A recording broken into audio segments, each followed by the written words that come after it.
আরে শুনো, তোমরা খালি এই দেখ শুনো, তোমরা খালি একটু ধৈর্য ধরো। মাধবপুর আর সোনারঘাটের কপাল কিতা কিতা আনতাছে, খালি দেখতে যাও কিতা কিতা আনতাছে। আরো তো অনেক রয়েছে, মমতা যত আইছে না এখনো। গ্রামের মানুষে কইব তোমরা মডার্ন মডার্ন গান আনো, আমার মমতাজ গানো, তা আনন্দ লাগতো না? খালি খেলা শুরু হয়েছে। আমার নির্বাচনের পরেই আমি কইছিলাম যে এইদিকে যাবো, এইদিকে যাবো, যে মাধবপুর সোনারঘাটের আপাতত আমি খালি এমপি হয়েছে, জায়গা বেচছো না আর ফুরি এখন আপাতত বিয়া দিও না, কারণ জায়গার দাম বাড়বো আমি এমপি হইবার পরে, আর ফুইরেন্টারও দাম বাড়বো, বিয়া নিতে বুঝা ওইটা নেওয়ার লাগবে। উনার মাটির দাম মাটির কারণে বাড়ে না, মাটির দাম বাড়ে মানুষের কারণে। আমি আপনাদের একটা উদাহরণ দেখাইতাম চাই। 4 মাস 5 মাস আগেও এই মাটির দ্বারাই আমার গালাগালি বন্ধ করা হয়েছে। আমি একটা নির্বাচন করতে গিয়ে আমি শুনছি যে আমি বাস্টার্ড, আমি জারদ। আমি শুনছি যে আমার জন্মের মধ্যে অভিশাপ আছে। আমি শুনছি আমার দেখতে পাকিস্তানির মতো লাগে। আমি শুনছি যে তোর মতো ব্যারিস্টার ভার তোলে পরে। এরপরও আমি শুনছি যে আমি ইউটিউবার, ফেসবুক করি। আমি আল্লাহর ভাই চাইয়া ধৈর্য ধরছি। আমি এতিম, আমার বাপ নাই। আপনারা কি কেউ আমার বাপের নাম জানোই? আপনারা আমার নামই আমি পরিচিত হয়েছি। আমি কোনো সাবের ছেলে না।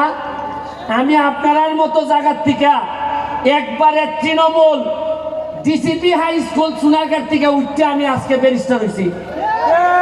আমি গল্পটা কইতাছি তোমাদেরকে এই কারণে, আজকে আমার সামনে যারা আছো তোমরা, তোমাদেরকে বলতে চাই, জীবনে ভালো করতে গেলে, সফল হইতে গেলে সব সময় সাবের ছেলে হইতে হয় না, নিজের যোগ্যতায় হওয়া যায়। তোমরা ভাবতে পারো যে আমি ধর্মঘট, আমি কি পারবো? এইদিকে সরো, সরো দিকে সরো। তোমরা কি জানো যে এরা যে অত ক্যামেরা করতেছে, এরা যে ক্যামেরা করে, এরা আমার ভালোবাসা করে না। এরা ক্যামেরা ভিডিও করলে এরা টেকা পায়, ডলার ডলার দেখায় না, ডলার ভাই ডলার। আমি ধর্মঘটের বিষয়ে আমি খালি শুনতাম ধর্মঘট ধর্মঘট ধর্মঘট। এই ধর্মঘটের বিষয়ে আমার সম্মান শ্রদ্ধাবোধ অনেক বেশি। কিন্তু আমি এইখানে এমপি হয়ে আসার আগে এইখানে কিছু মানুষ দ্বারা অধর্ম হয়েছে আমি জানি ভালো করে। আমি যতদিন এমপি আছি এই ধর্মঘটের মাটিতে আমি আমার দায়িত্ব পালন করব। কোনো অধর্ম আমার লোকই হোক, কাউকে আমি অধর্ম করতে দিব না।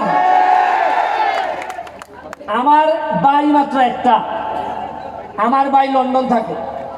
এর মানে আর কোনো ভাই নাই, আপন রক্তের ভাই নাই। কিন্তু ধর্মঘটে আইসা আমি কিছু লোকের সন্ধান পাইছি।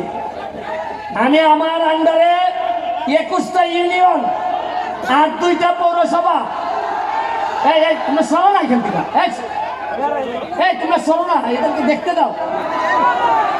2টা পৌরসভা, প্রতিটা ইউনিয়নে আমার আদর্শের কিছু ভাই তৈরি হইতেছে। এর মধ্যে ধর্মঘট ইউনিয়নে আমার একটা এখন পর্যন্ত আমি তারে পাই নাই, হয়তো খারাপ পরে হইতেও পারে, আপনারা হয়তো আমার চেয়ে ভালো জানতেও পারেন। তবে আমার কাছে মনে হয়েছে মার পেটের না হইলেও আমার একটা আদর্শের ভাই হচ্ছে গিয়ে টুটুল। ও আমার নির্বাচন থেকে শুরু করে আজকে পর্যন্ত আমার যেভাবে সহযোগিতা করছে, আমার কাছে মনে হয় আমার যদি মাইরা ফেলা হয়, আমি যদি হঠাৎ করে মারা যাই, আজকে যখন আমি হেলিকপ্টারে নামি, আমি স্টেডিয়ামে, আমি যখন আকাশে ছিলাম, তখন আমার কাছে মনে হয়েছে আমি যদি এখন মারা যাই তাহলে আমার মাধবপুর সোনারঘাটের কি হবে, কে এমপি হবে আমার পরে। আসলে এমপি হইলে কি পারবে? তারা কি ওই আগের মতোই মজা মারে, ফজা ভাই আর আমরা খালি বইটা পাই, এরকমই হবে কিনা?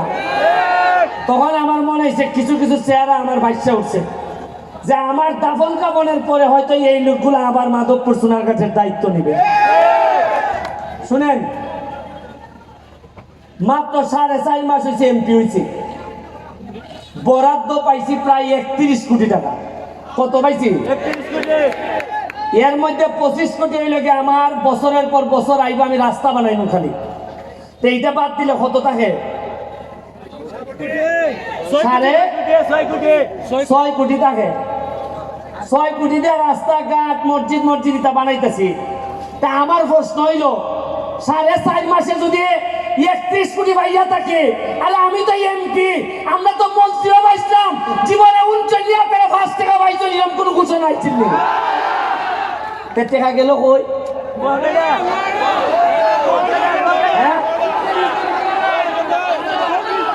আরে 4.5 মাসে যদি অত টাকা বানাইতাম পারি, অত টাকা আনতাম পারি, আপনারা আশ্চর্য হইবে। গত সপ্তাহে আমি মাধবপুরের লেগে বরাদ্দ হয়েছে 50 লাখ এলজিডি। আমি গিয়া কইলাম যে 50 লাখে কি ব্যারিস্টার সুমনের রইব? আপনি জানেন না আমি সৎ মানুষ, আমি টাকা খাই না। হয় ঠিক আছে, যাই নাই দায়িত্ব না কইল যে তাই 50 থেকে ডাবল করে মাধবপুরে 1 কোটি টাকা দিয়ে দেয়। ওই আজকাল সিটি আইতেছে 1 কোটি। এর আগে আমারে দিয়া দিছ আরো 75 লাখ খালি মাধবপুরের লেগে। এটা গত সপ্তাহের খাস। আমি এখন দেখি টাকা খরচ করে কুল ভাই না, খালি ভাই না মানুষ যারে দিয়ে খামটা করাইতাম। আমার ডর লাগে যে টাকা দিলে নি আগের তাল ধরে আমারও বিদায় দিবা না নি। আর আমি জানি এর লাগে তো এমপি সাহেব হইতাম চাই না, সুমন ভাই হইতাম চাই, কারণ আগামীবার এমপি নাও থাকতাম পারে, কিন্তু ভালোবাসা দিয়ে আপনার ভাই হইতে পারলে বই যাবো আমি শান্তি পাইব।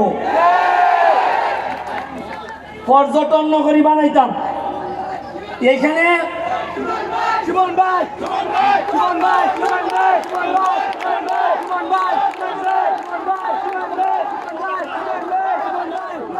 আমার পর্যটন নগরী বানাইতে চাই আমি মাধবপুর সোনারঘাটে। আমি নেত্রীরে বলছি, জননেত্রী শেখ হাসিনারে, যে যাবো যে আমার 24টা চা বাগান আছে, আমার 2টা রিজার্ভ ফরেস্ট আছে, আমার স্থলবন্দর আছে, আমার বর্ডার আছে, আমার কিসের কম আছে? মাধবপুর আপনারা জানেন কিনা সবচেয়ে ধনী উপজেলার একটা, 100টার মতো ইন্ডাস্ট্রি আছে। মাধবপুরের মানুষ একটা মানুষ না খেয়ে থাকতে পারবে না।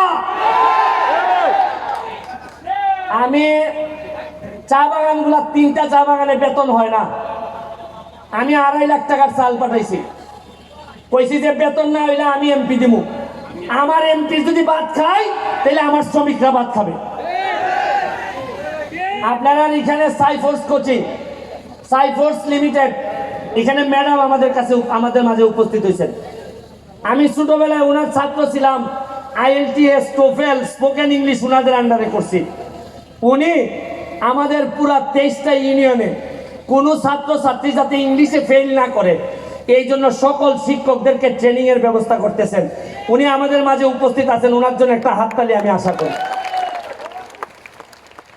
আমি কম্পিউটারের ব্যবস্থা করতেছি বাচ্চাদের জন্য, প্রতিটা স্কুলে মাল্টিমিডিয়া ব্যবস্থা করতেছি। আমি আজকের বক্তব্য বাড়াবো না, স্বপ্ন দেখতে শিখেন। যে সুমন 9.5 লাখ টাকা দিয়ে নির্বাচনে নামছিল, আজকে 9.5 লাখ টাকা দিয়ে নির্বাচনে নামবে।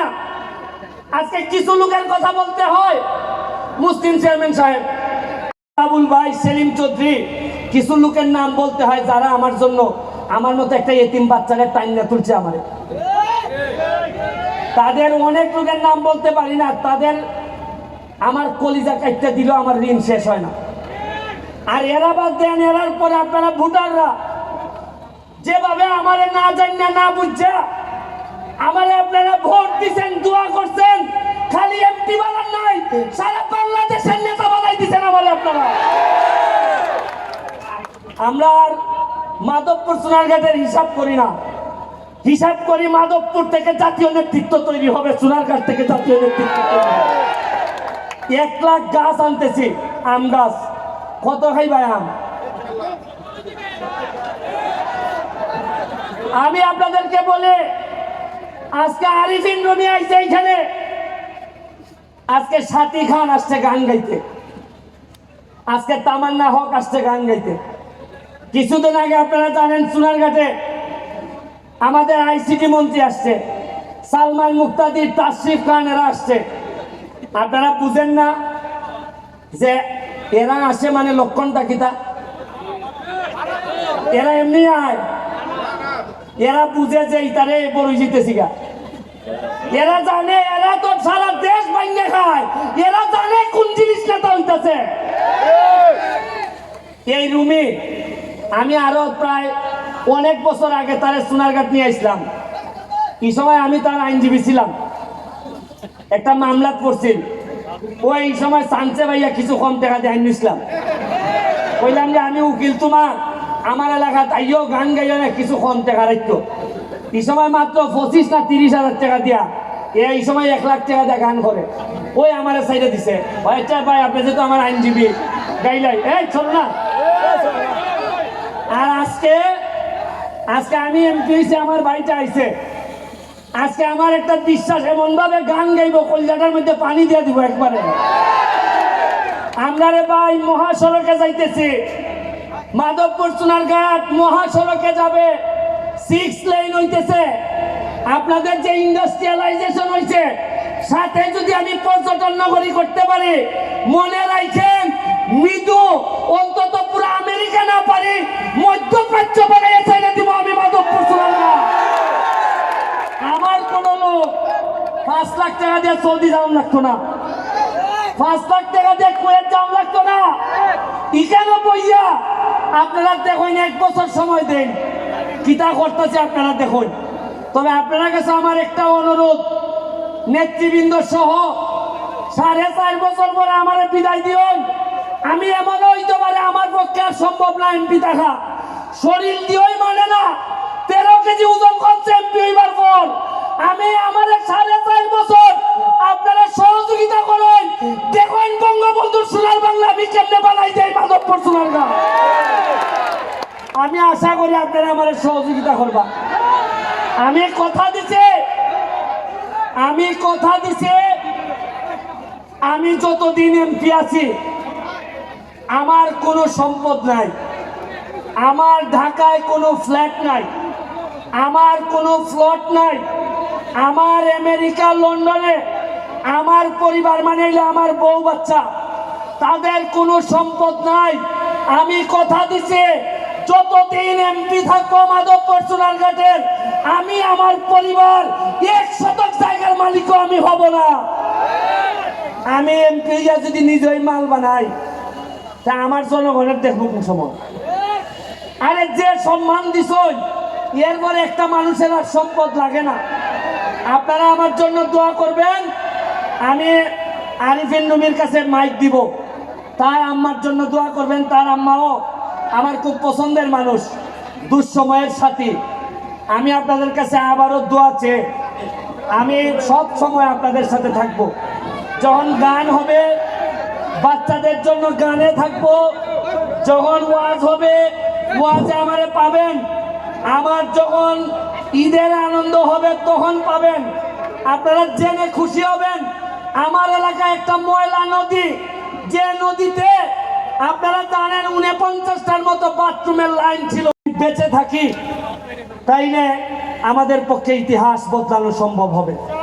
আর যদি মাইরা ফেলে তাইলে বলে যাচ্ছি, ভালো ছেলে মেয়ে যারা আছে তাদের মধ্য থেকে সৎ মানুষ যারা আছে তাদেরকে এমপি বানাবেন। আমি যদি মারা যাই, কথা দিয়ে যাচ্ছি, আপনাদেরকে শপথ করাই যাচ্ছি, পছন্দ আপনাদের, তবে অবশ্যই আগামী নির্বাচনগুলোতে আমার হোক তোমার হোক এইটা দেখার বিষয় না, সৎ মানুষ ছাড়া, কর্মঠ মানুষ ছাড়া যেন মাধবপুরে কেউ নেতা হইতে না পারে। আমার বিরুদ্ধে যদি থাকে, সৎ যদি হয়, আমি তার সাথে থাকবো। আমি কথা দিচ্ছি, এটা আমার বাপের মৌরসী সম্পত্তি না।